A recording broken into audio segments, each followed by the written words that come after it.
The end of session this year was interesting. It was the first time ever that it ended at a reasonable hour, 9 p.m., or maybe even a little prior to 9 p.m.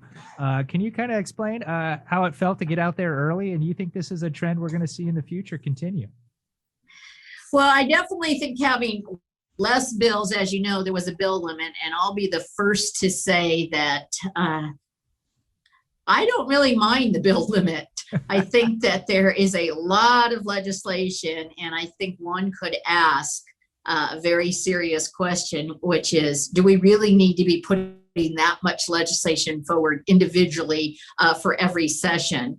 Because I think some people may not know, before the pandemic, it was a 50 bill limit.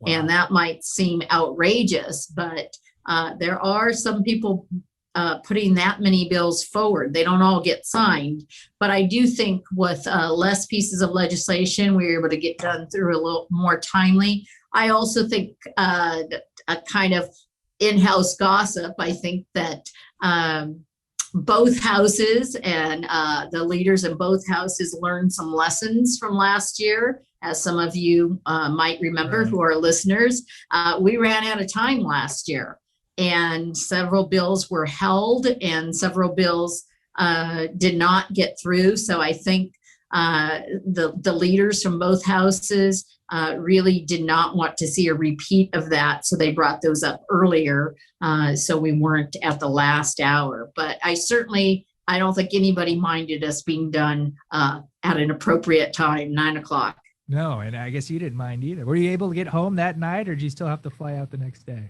I did not get home. Most of us did. None of us made a plane that night. But the next night, again, my staff will attest, we had a community coffee scheduled at 10 o'clock a.m.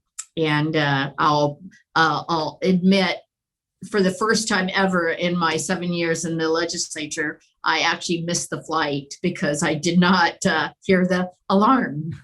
Hi, and welcome to Sacktown Talks. Thank you so much for watching our content. If you like it, make sure to hit that like button, and please make sure to subscribe.